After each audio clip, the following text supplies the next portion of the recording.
Company and plenty goes to Castleell.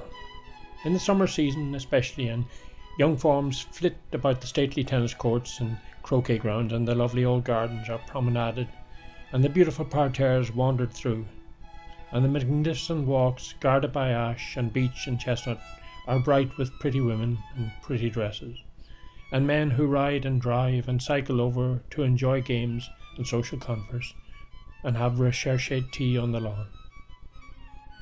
So wrote Nanny Power O'Donoghue in the Tuam Herald in 1910.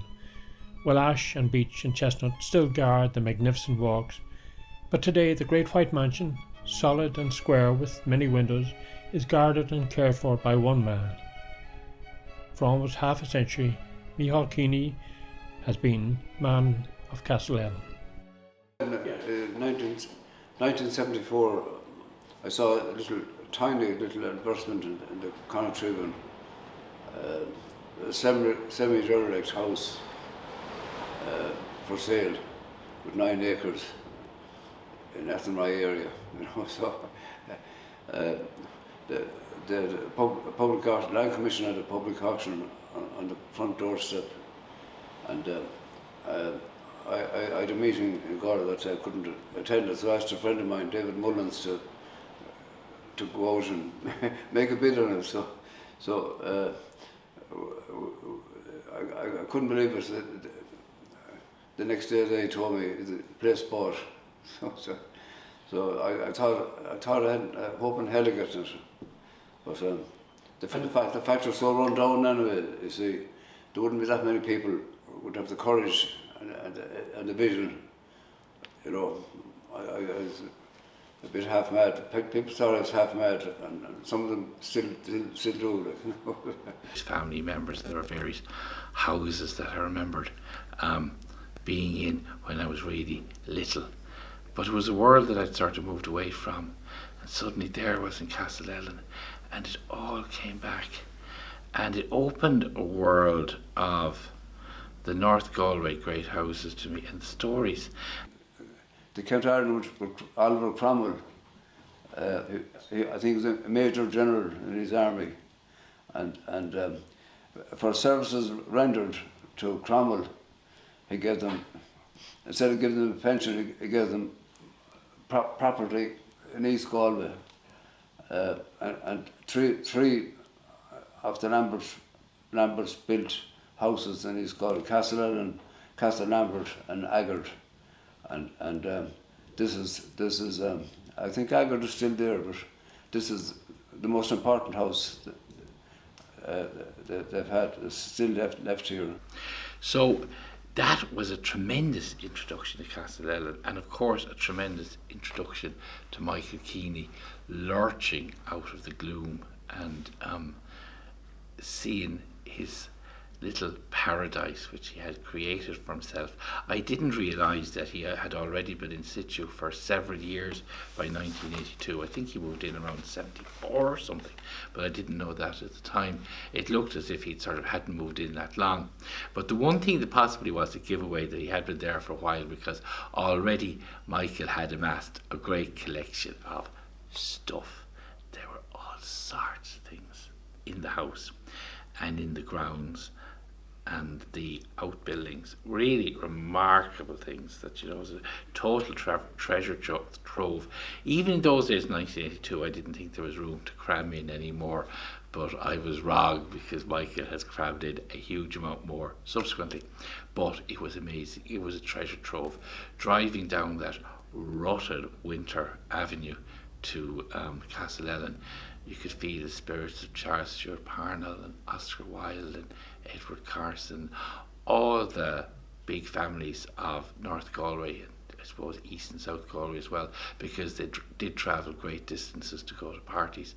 You could feel that they were still partying away somewhere in spirit form in Castleell, and that memory's always remained with me.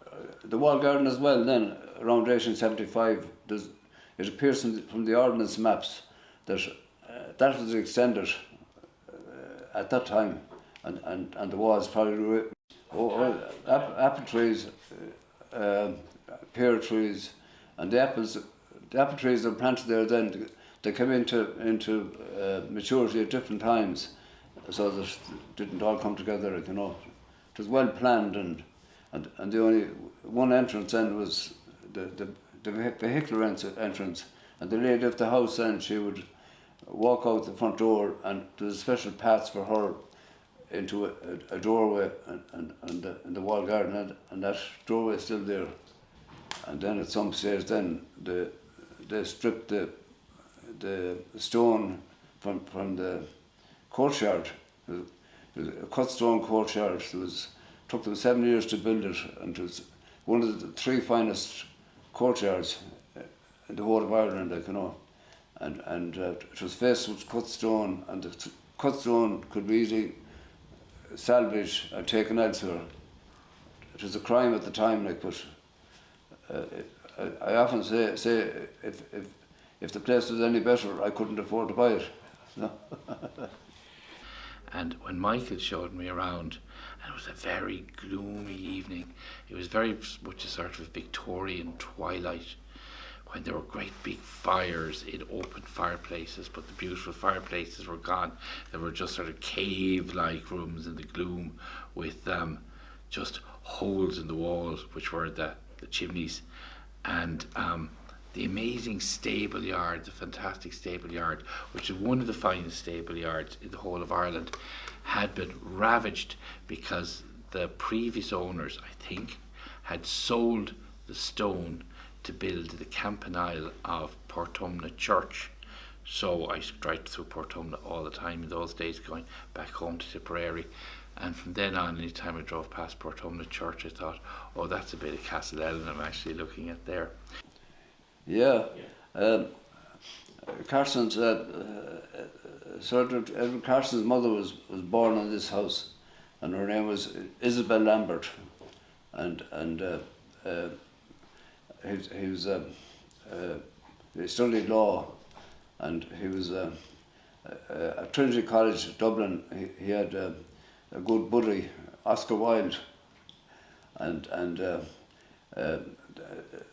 it was said by the local historian in Athenry that he spent some time down here with Edward Carson. So he could have been sitting down at this fire, a different fireplace and a different chair. And then at a later stage then, Carson he got the brief then of prosecuting Oscar Wilde in London, his Queen's Counsel. It's been a place where very eloquent people have stayed, lived, visited, hung out. Oscar Wilde and Edward Carson both had connections. It's very likely that Oscar Wilde and Edward Carson actually played together there as children. We know that Edward Carson played hurling there himself when he was visiting his cousins, the Lamberts, who owned the building and who created the building. And of course, Carson was from Dublin, and it wasn't very difficult to move across to Galway. But around the same time, Oscar Wilde was visiting Galway quite regularly with his family, who had a house out in Connemara. And Wilde was in Castleellen, and Carson was in Castleellen, we know for sure a lot of the time. And it seems to be strongly believed that they knew each other anyway because they were at school together, but that they were there in Castleellen at the same time.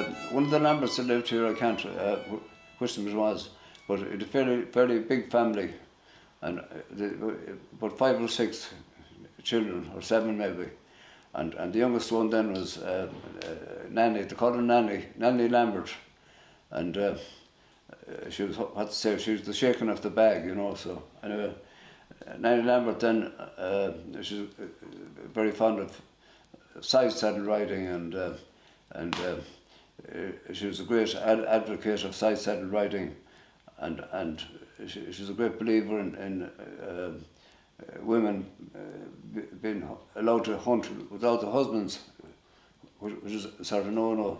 And then Princess Elizabeth of Austria used to come to Ireland to hunt with the meat hunt, and Nanny heard about it, and she went up in the train and borrowed a horse up there, I suppose, and she befriended her, and the people in the meat hunt then were complaining. She wrote a few books then about side-saddle riding and all that, and she was complaining about the women up in Meath.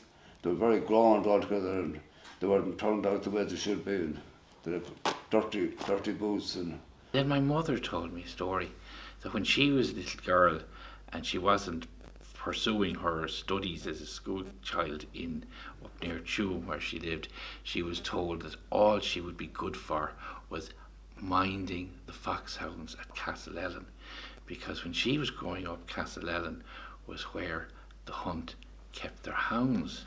So my mother's parents decided in exasperation that because she was so interested in horses and hounds and interested in very little else at the time, that's what she would be fit for. So for her to hear me mention Castleellen was a blast from the past. But those days, the days of the hunt, had long gone in Castleellen. I always love to see them, hunting across the countryside, and the way they're all turned out, and beautiful horses, and everything spick and span, and Nanny Lambert then married a chap, Townsend. He was a lecturer in civil engineering in the University of Galway, and he went to he got a chair then in Oxford, and he'd become mayor of Oxford, and he died in harness. So she was co-opted in as mayor of Oxford. So the little girl that was up in this room and out here riding horses, became mayor of Oxford. Quite an achievement. So, the secret garden is sort of it seems to be a bit of a folly. They had to go down to solid rock, which is about 3 meters deep, and then all the spoil for them put in the foundation. They had to spread it out and made a croquet lawn and a bowling green, and then they must have more spoil left over, and then they started building this folly, which is it's a lovely sort of a secret place to go, and the place is quiet enough, but it'll be quieter down there, like a place of meditation or reflecting on life and whatever.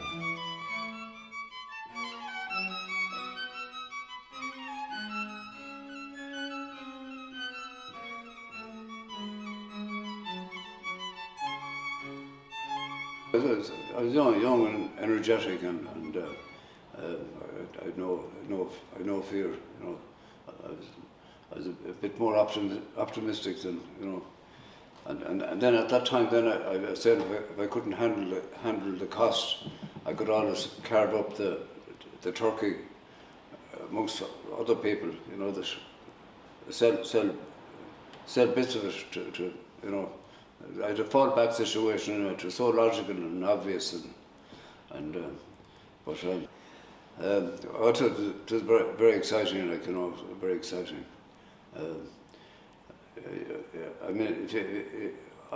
I had the feeling that after 3 or 4 years, I'd have it well under control.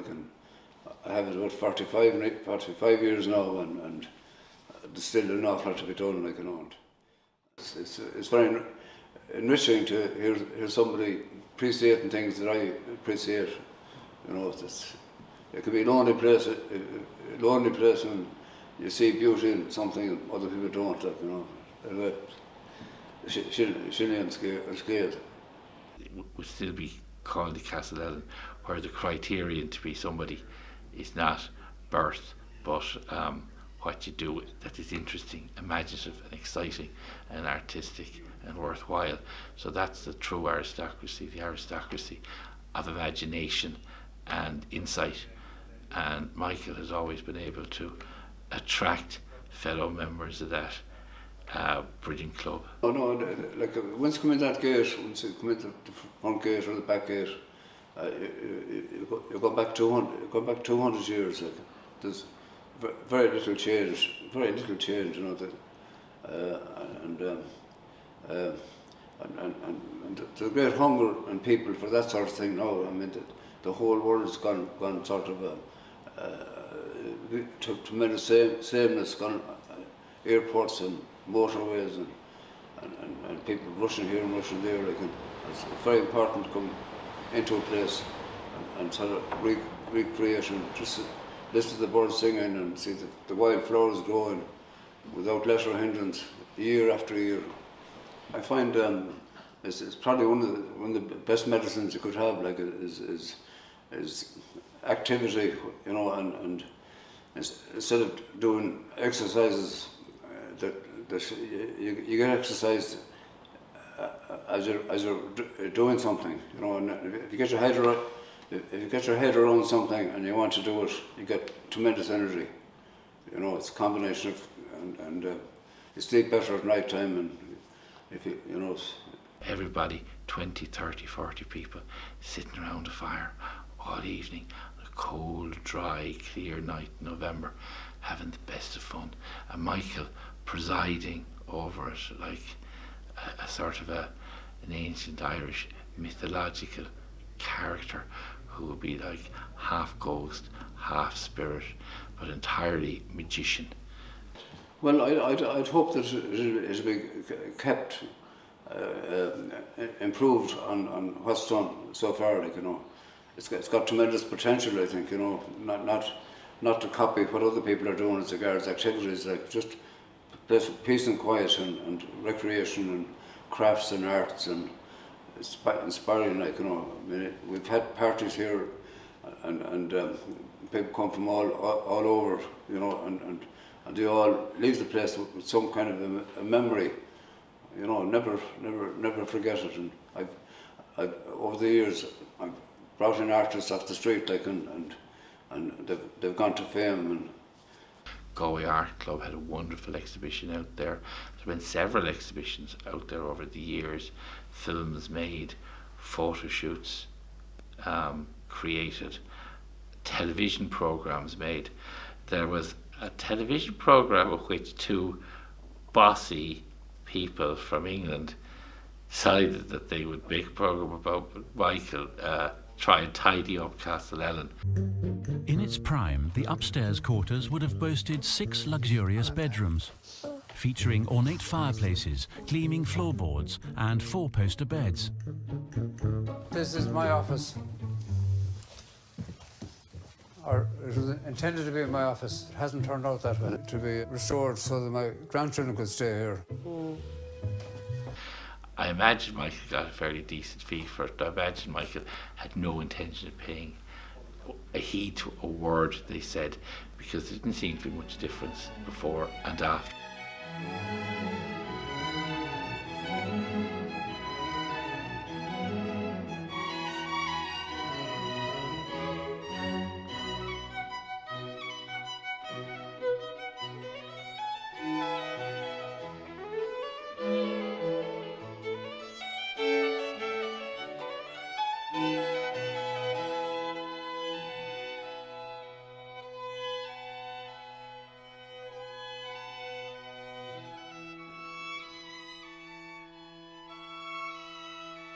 And this is part of my canvas, it's a big canvas, and a custodian of places like this, and in Galway with the waterways of Galway.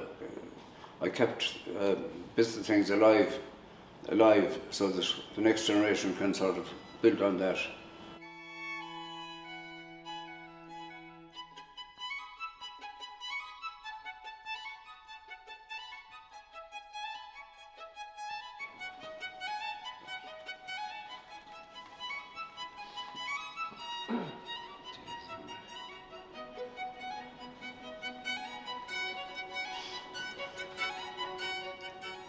And I'd love to see him walking down Shop Street in Galway, and about 50 kids after him.